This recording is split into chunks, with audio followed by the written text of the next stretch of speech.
नमस्कार, आप देख रहे हैं जनसंसार न्यूज। मैं हूं रुद्र तिवारी। मध्य प्रदेश के जबलपुर में कल जो हुआ वह खबर सिर्फ एक हादसा नहीं है, ये सिस्टम की नाकामी है। ये बयां कर रही है कि नियमों की अनदेखी और जिम्मेदारी से भागते लोगों की कहानी। बरगी डैम में 30 अप्रैल की शाम तेज आंधी से एक क्रूज डूब गया, लेकिन सवाल यह है, क्या यह सिर्फ प्राकृतिक आपदा थी या इंसानी लापरवाही का नतीजा? अब तक 9 लोगों की इस दुखद हादसे में मौत हुई है और उनके शव मिल चुके हैं। 28 लोगों को बचाया गया है और 24 घंटे बाद भी कई लोग लापता हैं। शाम के करीब 5 बजे थे, एक क्रूज निकला ही था। करीब 43 से 47 लोग सवार थे। ध्यान रखिएगा, 43 से 47 लोग, लेकिन सिर्फ 29 लोगों का ही टिकट कटा था।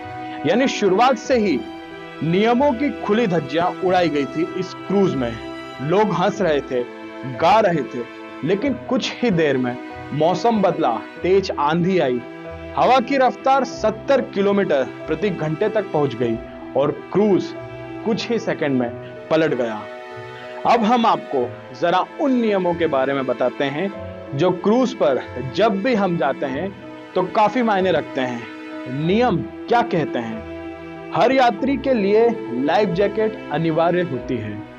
क्रूज की एक तय क्षमता होती है, यानी कि उससे ज्यादा लोग उसमें नहीं जा सकते। खराब मौसम में क्रूज संचालन पूरी तरह प्रतिबंधित होता है।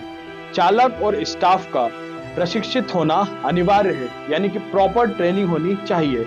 हर ट्रिप से पहले सेफ्टी चेक अनिवार्य होता है। लेकिन क्या इस हादसे में ये सब चीजें थी? नहीं। क्षमता से ज्यादा लोग सवार थे। कई लोग बिना टिकट सवार थे।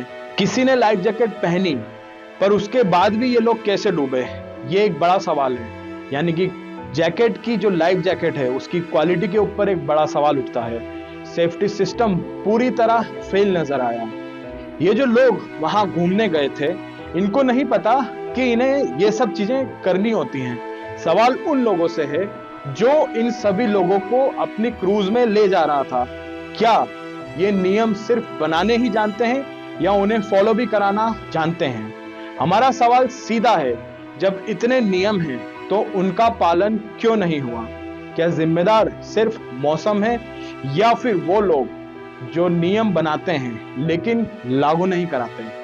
इस हादसे की सबसे दर्दनाक तस्वीर एक माँ और उसके 4 साल के बच्चे की है।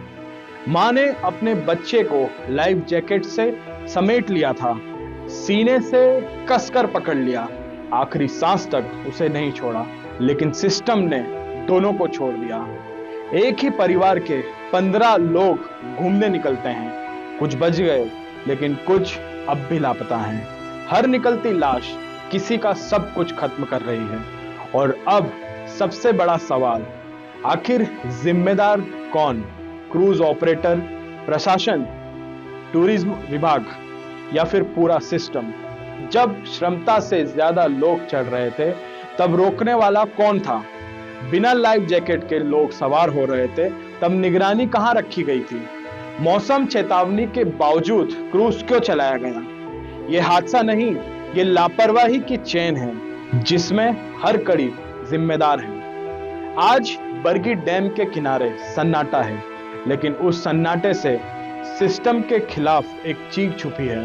कब तक नियम सिर्फ कागजों में रहेंगे? कब तक लोगों की जान यूं ही जाती रहेगी? अब देखना यह है कि जो लोग इस दुर्घटना के पीछे जिम्मेदार हैं, उनके ऊपर क्या कार्रवाई होती है। क्या दोष सिर्फ ऑपरेटर का है या फिर पूरा का पूरा सिस्टम कटघरे में है? देखते रहिए जनसंसार न्यूज, जनता की आवाज।